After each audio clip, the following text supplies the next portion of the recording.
Now a busy intersection is getting some much needed changes. How the city of Madison and the DOT are looking to make the road safer. Plus, the U.S. Supreme Court throws out Governor Evers' new districting maps. The unsettled question they want the state Supreme Court to rule on. And President Biden is in Europe for high-stakes conversations with Western allies about the war in Ukraine. That's all coming up on News 3 Now at 10. Good evening and thank you for watching us tonight. It is called the Hairball intersection in downtown Madison, and the city of Madison is working with the state DOT to make a number of changes to make it all safer. Tahalil Mokhadin has more on what you can expect to see. Well, the past couple days, it's just been a mess. A downtown Madison intersection off John Nolan Drive known for being kind of chaotic. There are a lot of vehicles, a lot of pedestrians, a lot of bicyclists coming in and out and turning and trying to get from point A to point B. Where 4 roads, a bike path, and a train crossing all meet, getting a redesign. But it comes at a cost to commuters. Recognize that it can be disruptive. A cost city officials say is worth it when it comes to safety. One of the more major changes the city's looking to make is adding dedicated left turn lanes where there currently are none, the lack of which has led to backups and even rear-end crashes. From 2011 to 2015, there are 92 total reported crashes. The construction plan also means nearby bike shop, Machinery Row, will be losing its driveway off Williamson Street. Something not everyone is on board with. So trying to get out of this parking lot and onto this with the road closure, that's probably the biggest problem. But it's a driveway city officials say is problematic. Poor visibility of path users around the corner of the building, and then the location of the driveway also allows vehicles to make unexpected turns. Asking for patience. We're working hard to make this a safer space for everyone. With their reminder that construction is inevitable. I'm sure they're smart traffic engineers who did the studies, and I hope that they did the good work and this will actually help things in the long run. In Madison, Tahalil Mokhadin, News 3 Now. City officials say there will also be pavement replaced on South Blair Street. Major construction will begin next month. A 3-month-old baby boy is back with his mother after an Amber Alert this morning in Milwaukee. Police say the mother allowed multiple people to stay at her home, and then she fell asleep. When she woke up, the people were gone, and her 3-month-old baby was missing. Officers were able to find the baby this afternoon. Multiple suspects have been taken into custody, and charges are expected. The man out on bail after last year's friendly fire police shooting on State Street was arrested today following an armed robbery in Fitchburg last week.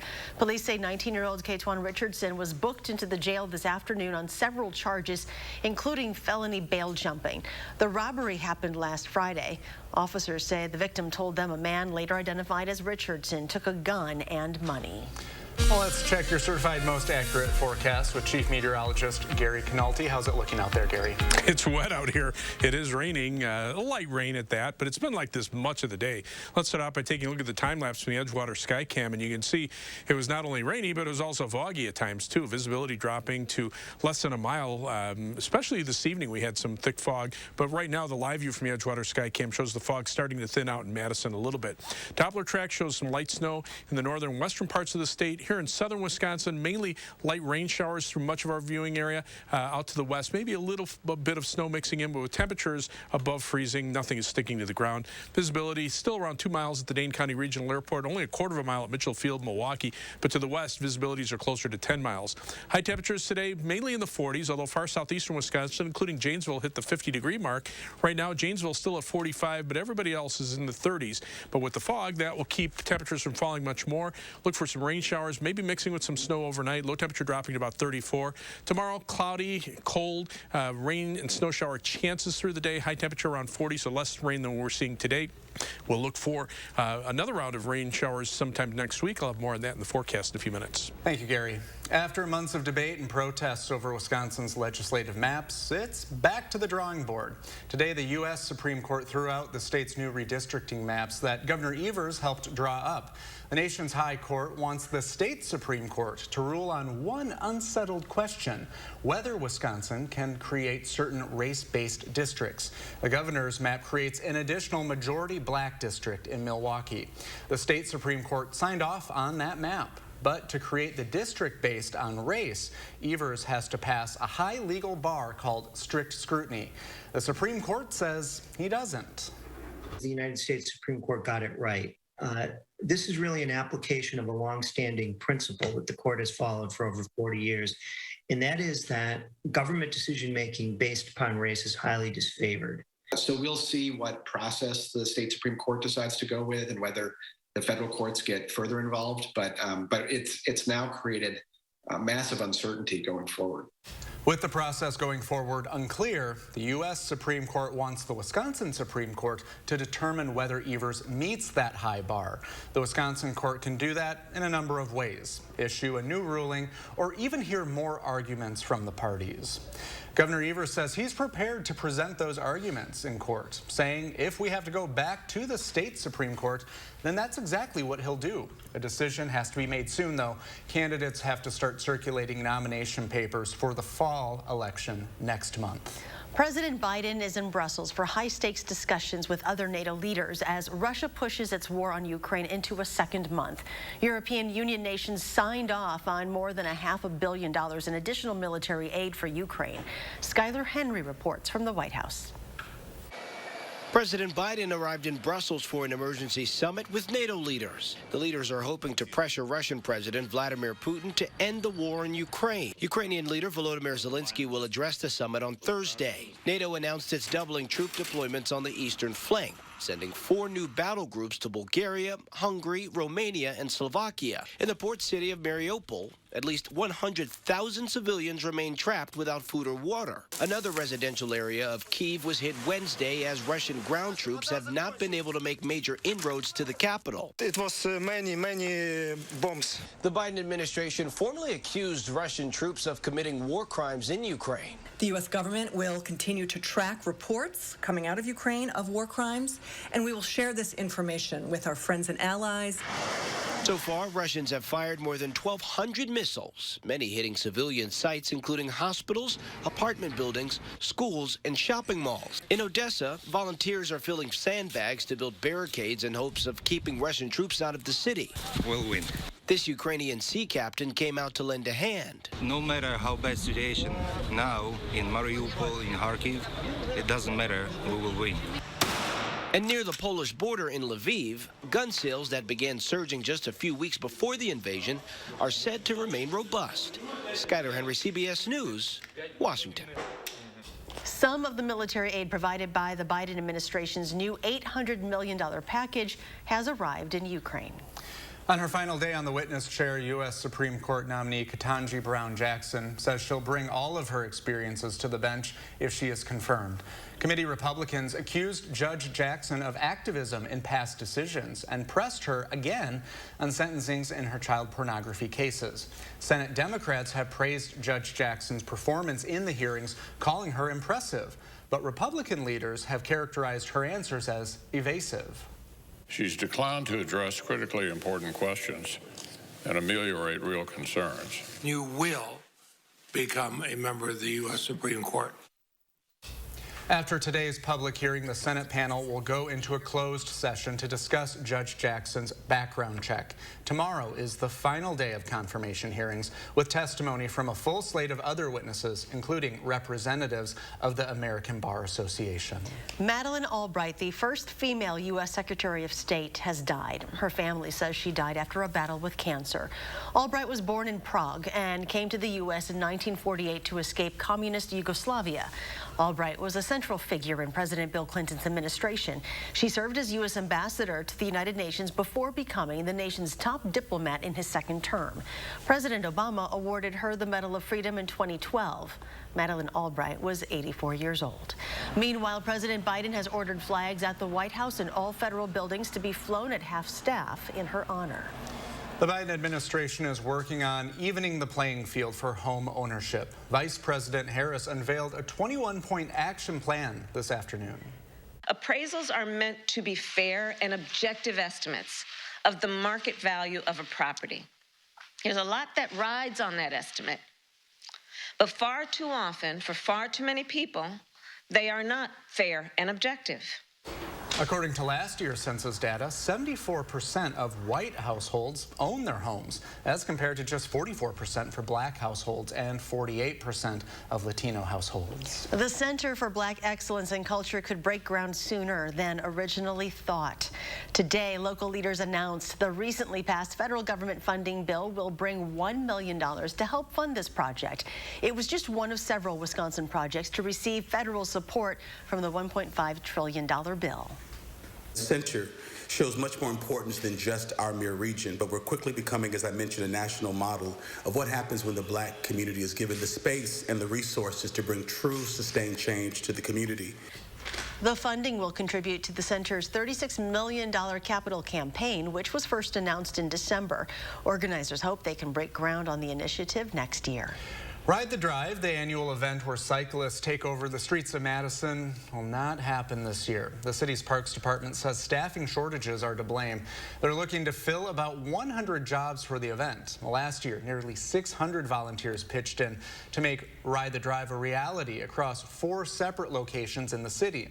The event could return in next year. Coming up, young children may be able to get a COVID vaccine soon. What Moderna is saying about the results of their recent test. Plus, people in Louisiana are assessing the damage after tornadoes swept through the area last night, leaving thousands without power. Stay tuned.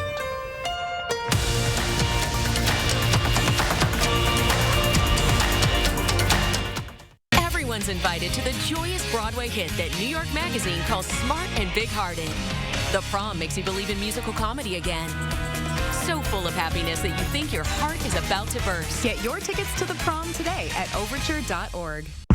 I grew up working in my family's supper clubs. This is where it started with us as far as the fish that we serve at Culver's today. We source the finest cod and batter each fillet by hand and always cook it to order. That beautiful golden brown color and flaky on the inside. The fish fry is a Midwest tradition. It's about families coming together. I love bringing this tradition to guests everywhere. Mom and Dad would be proud. Welcome to Delicious. What can Sono Bello do for you? How about a new shape? Oh my gosh, I'm so happy. I just put this dress on that I haven't worn in over 10 years. New confidence. I can see a huge difference. Look at this. New you. I can wear a little black dress. I feel sexy. With Sono Bello, you can remove stubborn body fat permanently in just one visit. Don't wait a moment longer to reveal the new you. Schedule your free, no-obligation consultation with Sono Bello, America's #1 cosmetic surgery specialist, and find out how you can get $250 off. Sono Bello uses Tri-Sculpt micro-laser liposuction to remove your diet-resistant fat cells permanently for incredible transformations in just one visit. I have one big regret. I didn't go sooner. Call 1-888-622-8360 or go to sonobello.com. Inflation has surged to a 40-year high. Democrats declared war on fossil fuels, so gasoline prices are at record levels. President Obama's chief economist says inflation is costing your family $4,000 a year. Why? Because Democrats are printing trillions of dollars to pay for their massive deficit spending. Inflation is the Democrats' tax on the middle class. I'm Ron Johnson, and I approve this message because I'm concerned about rising prices just like you. The Prom is a musical comedy about big Broadway stars on a mission to change the world, then the love they discover that unites them all. Everyone deserves a chance to celebrate. Everyone's invited to the Prom. Get your tickets at overture.org. A former News 3 Now anchor opens up about her battle with epilepsy. Tomorrow, you'll learn about the treatment that stopped her seizures and her work to erase epilepsy stigma. And we are tracking more rain showers and a few snowflakes headed our way. That's tomorrow morning from 4:30 to 7. Welcome back. It might not be much longer until there's a COVID vaccine for young children. Moderna says its shot has a robust response for kids under the age of 5. The company says it'll ask the FDA to authorize the vaccine next month.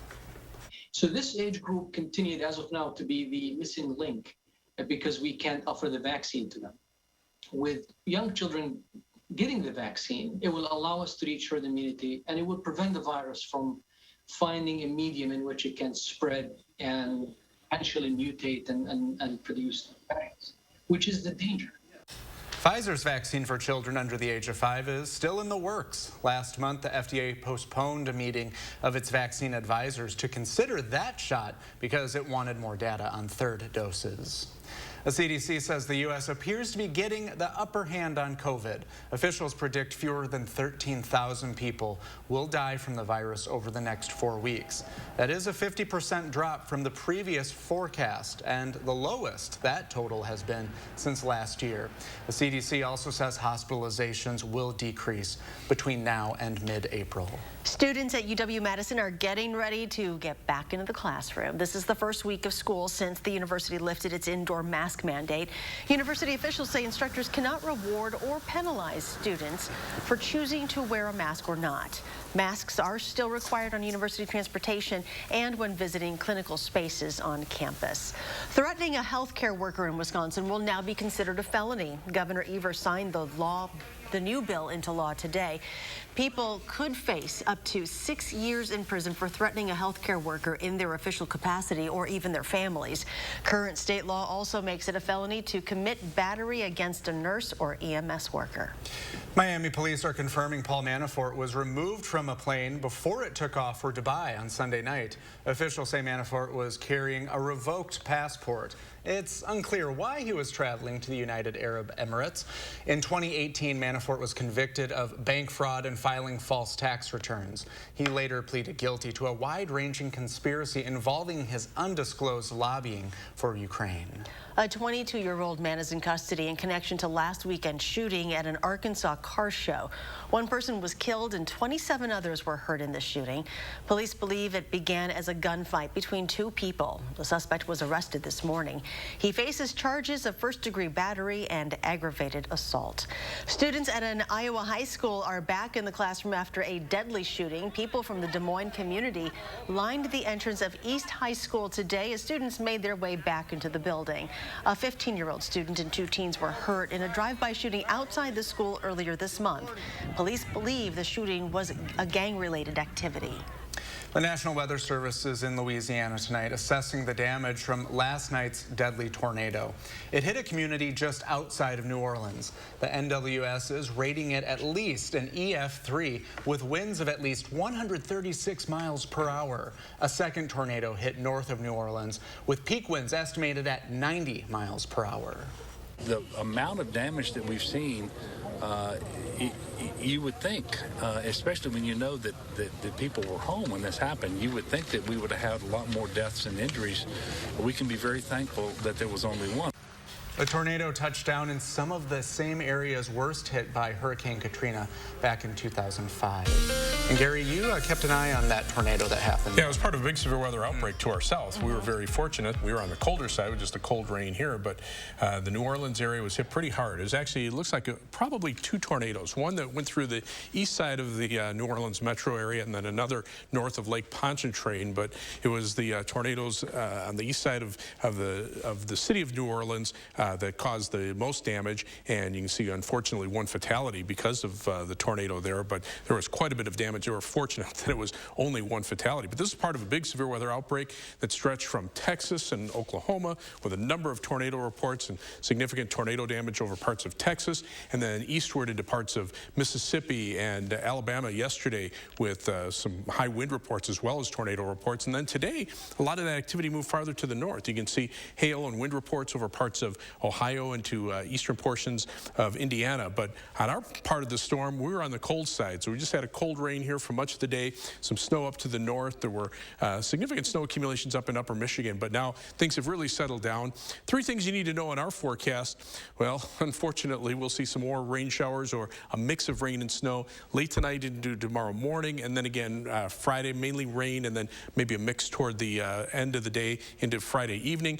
Cold for the weekend, highs only in the 30s, and then more rain and snow as we head into next week. Temperatures today only made it up into the 30s for much of the northern and western portions of our Midwest. 44 here in Madison to the south, 50s into the Janesville area, but 60s and even some 70s over parts of Indiana and Ohio. But now the colder air is taking hold. Much of the Midwest seeing temperatures in the 30s, not below freezing, so it's not enough for snow to stick except up near Lake Superior. And temperatures are milder out to the west, but unfortunately, the upper level winds are in a big, almost like a big U-shaped pattern. When you start seeing these up and down swings in the jet stream, number one, that usually amplifies storm systems as they pick up moisture and head to the northeast with a lot of moisture and warmth. And then on the backside, you've got cold air, so you have the collision of air masses. But these weather patterns are very slow to move. And unfortunately, we're going to be stuck underneath the cold part of the pattern for a while longer. So this low pressure system that'll slowly weaken as it moves off to the north and east has a northerly wind flow on the backside, and that's what we're dealing with, and we will be dealing with for the next couple of days. The rain showers change to snow showers in the northern part of the state where temperatures are closer to freezing. But again, our temperatures are warm enough that we're not looking for anything to really stick to the ground. On future track, notice the snow showers and rain showers starting to die down during the day tomorrow. We stay cloudy for tomorrow night, and then the next weather system moves in with some rain and snow shower chances on Friday before even colder weather arrives for the weekend. Overnight, look for a low of 34 degrees. So again, the rain showers could mix with some snow showers toward morning. Tomorrow, a chance of rain and snow showers, so not as widespread as rain as we had today, with a high temperature of 40 degrees. You can see this on future track. Again, those chances for rain and snow showers start to drop during the day tomorrow, go away completely for tomorrow night, even though the clouds stick around, and then we're looking for another round of some snow and rain showers on Friday with temperatures reaching the middle 40s before they drop off. Highs only in the 30s Saturday and Sunday. Monday, we get back to the low 40s. And then as we head into Tuesday and Wednesday, there's the possibility for at least some rain and snow showers as we head into Tuesday and Wednesday. And there could be a mix of precipitation in the morning as well. So that's something that we need to keep an eye on. So if you're looking for something to do this coming weekend, local firefighters and police officers are getting ready for the annual Battle of the Badges. It's a community fundraising event benefiting safe communities and the fight against substance abuse. This year's game comes after a 2-year break. Teams hit the ice this morning to practice for Saturday's big game. The game is at the Madison Ice Arena, and doors open at 2:45. There will also be a soccer game played this summer. People can have a good time and do something good for the community. It's a very nice thing, yes. Well, still ahead, the FDA releases its findings after a massive baby formula recall. And state lawmakers look to cut down on the price of insulin, how they plan to use the Build Back Better bill to accomplish their goal.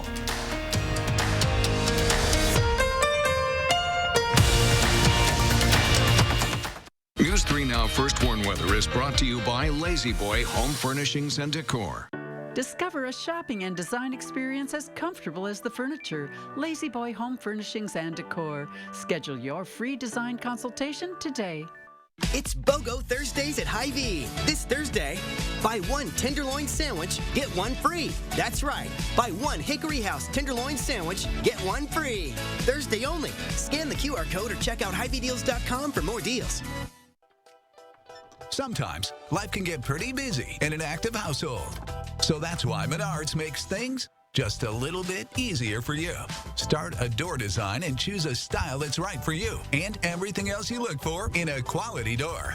Mastercraft offers fast, free delivery on personalized doors to any Menards store. Use our door designer on Menards.com to get your door your way. Mastercraft doors, 11% off at Menards. You heard it was a hit. You heard it was a smash. A wonder. A phenomenon. An international sensation. But you haven't heard them.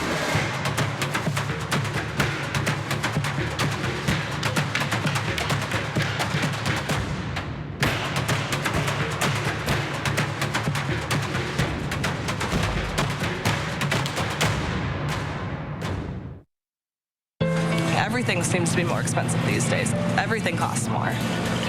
Ron Johnson should be helping families like us, but he seems to have helped himself instead. An investigation found that Ron Johnson pushed through a special tax loophole that benefited his own family's business. Then he cashed out of the company for $5 million. He's doubled his wealth since taking office. It doesn't seem fair to me. Tell Ron Johnson to stop passing tax laws that benefit himself. This looks great, Zeus. Hey, could you maybe trim the hydrangea too? Sure thing, Kevin. You want me to do the box suits as well? No. Finding the right person for the job isn't always easy. But when you have an insurance question, you can always count on your local Geico agent. They can give you personalized advice and could help you save hundreds. Hey, Medusa, let's boogie. For expert help with all your insurance needs, get to know your local Geico agent today. You heard the jingle man, Wisconsin. That means it's time to get a versatile, rugged, athletic SUV that makes you feel like you just won a title. Again. Honda was just crowned KBB.com's best value brand for the 7th year in a row. So get up and go to your Wisconsin Heartland Honda dealer today. Honda gets Wisconsin. Bring it home, Songbird. Get up and go! It's BOGO Thursdays at Hy-Vee. This Thursday, buy one tenderloin sandwich, get one free. That's right. Buy one Hickory House tenderloin sandwich, get one free. Thursday only. Scan the QR code or check out HyVeeDeals.com for more deals. You're watching News 3 Now at 10. Today is the 12th anniversary of the Affordable Care Act. Members of Congress were in La Crosse today and say they hope to take the ACA a step further. A part of the Build Back Better bill, which has already been passed by the House, aims to address rising prescription drug costs, and insulin prices are at the forefront. Emily Haugen has the details. I've been diabetic for 22 years. I used syringes to give my insulin until I was 19. I gave myself at least 4 shots a day, every day, for 14 years. For someone with type 1 diabetes, insulin is a lifeline. Without insulin, their blood sugars will get too high, leading them to things like coma or even death. And insulin is a big price to pay for someone's life. In the U.S., we pay 2 to 3 times more than any other wealthy country for prescription medications. For Sarah Beer, the monthly cost of diabetic supplies is high. $1,604.21. Those costs don't just affect Sarah. Thousands of Wisconsinites are living with diabetes, and insulin prices have only gone up. Lawmakers hope to change that with a clause in the Build Back Better bill. The other thing that was included in that bill was putting a cap on the cost of insulin. That would cap insulin at $35 a month. We're working closely to try to get some of our Republican colleagues on board with this. But insulin isn't the only cost. Sarah says of her $1,600 bill, insulin costs about $300 of it. The other is mostly for supplies to administer the insulin. Democrats acknowledge their bill won't reduce all costs, but believe it would lay a good foundation. We've got to start somewhere, and I think this would be a very important place to start. Lawmakers say they're working across the aisle to get the bill through the Senate. On top of this legislation, Civica RX, a nonprofit co-founded by Mayo Clinic, plans to manufacture and distribute affordable insulin, and they hope to have that option available by 2024. The FDA is releasing its inspection findings after a major baby formula recall. They say Abbott Nutrition failed to make sure the surfaces the formula touched were properly cleaned to prevent contamination. Abbott recalled several formulas made at its Sturgis plant in February. The recalled formulas have been linked to serious infections in 5 infants. 2 of the babies died. The next steps are a formal report and a warning letter to the company. Up next, a final check of your forecast when we come back. If you've been injured in a truck crash, call Gruber Law Offices. Trucking law can be extremely complicated. There are specific rules and regulations that apply, and we know what it takes to win. Gruber Law Offices. One call, that's all. It shouldn't take a storm of biblical proportions to find out who you can count on.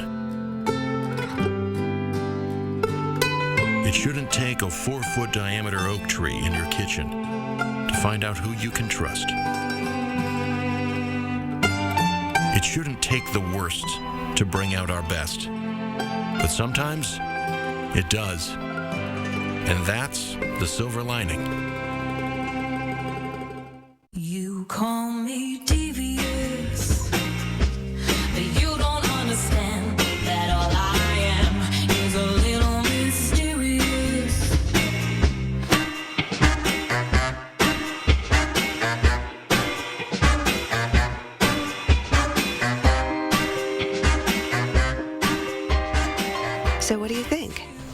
love it.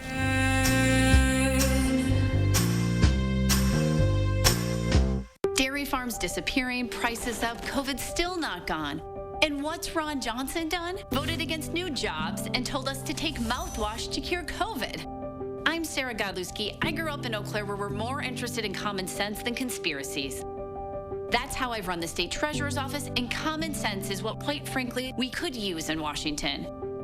Practical ideas that just help people, not mouthwash. I'm Sarah Godlewski, and that's why I approve this message. You're a hard worker. Provide for your family. Do good things in the community. Help out your neighbors. You've been there for so many others. Now, we're here for you. Your local Wisconsin energy and emergency assistance providers are working together to keep you safely in your home and your heat and power on. Apply now for a hand up. Hello, I'm Gary Canolti, inviting News 3 Now viewers to join me on a fabulous New England and St. Lawrence Seaway cruise September 8th through the 18th. Experience the history and beauty of the Atlantic coast, Canadian maritime provinces, and the famous St. Lawrence Seaway aboard our delightful Holland America ship for a 7-night scenic cruise. Visit holidayvacations.com, keyword WISC, to learn more about this tour or call 888-557-1020 for a free brochure. Every morning, many Wisconsin families get up, go to work, and hopefully return home safely. Unfortunately, that's not always the case. If you've been injured, call us today. Gruber Law Offices, one call, that's all. Every day, News 3 Now investigates. Well, physically, I know we're here in this weather, but mentally, I'm still living in earlier in the week. Yeah, Sunday was very nice with temperatures in the 70s. Tonight, dreary, some fog. At least the fog is thinning out. Visibility now improved to 10 miles at the airport. Last hour was at 2 miles, but visibility is close to a mile in Milwaukee. Some scattered rain and snow showers out there. Temperatures in the 30s. Look for more of the same tomorrow. Thanks for spending this time with us. Do something good, and we'll see you back here tomorrow.